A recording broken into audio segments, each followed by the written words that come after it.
student, this is the rule for drawing the image formed by the spherical mirror.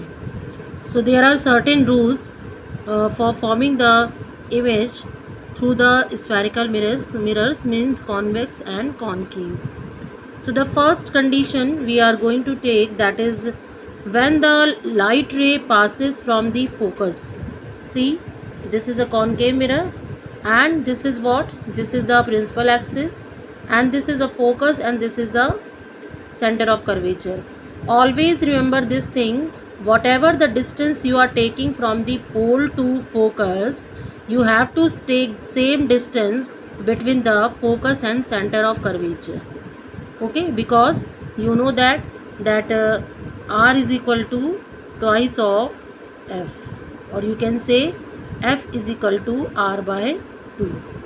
Clear? So this distance and this distance should be same, then you can form the correct image. So when the light ray passes from the focus, when it incident on the mirror, it becomes parallel to the principal axis after reflection from the mirror.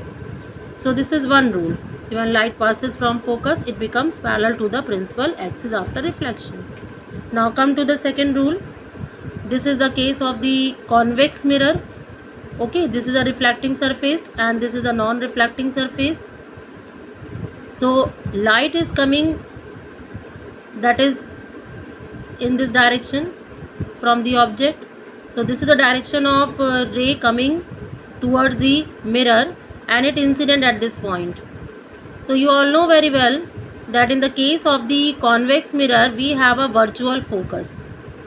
So when you will extend the direction of this ray, if it meets at the point focus on the other side, that means this ray should come from the focus. Okay, so this is the direction of the ray, and when you will extend the direction, if it meets at the focus, means this ray is coming from the focus, and after incident on the mirror, it gets reflected and becomes parallel to principal axis in this direction. So this is the basic difference between the light ray incident on the concave mirror and convex mirror.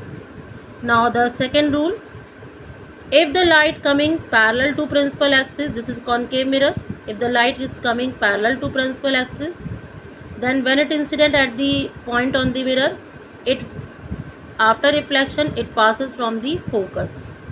Just opposite, light passes from focus, become parallel to principal axis.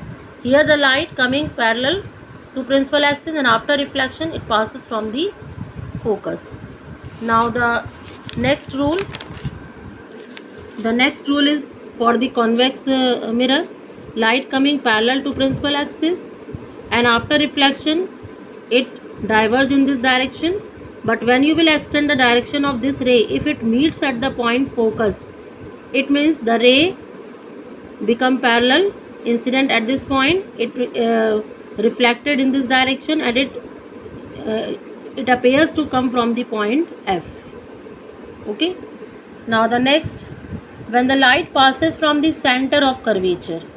Okay, if the light passes from the center of curvature, means normal incidence, because you all know very well, if the light incident on any mirror, suppose this is parallel, this is a plane mirror, if the light incident normally, this is a normal on the plane mirror, and if the light incident parallelly, that is parallel to the normal, so it gets reflected along the same path.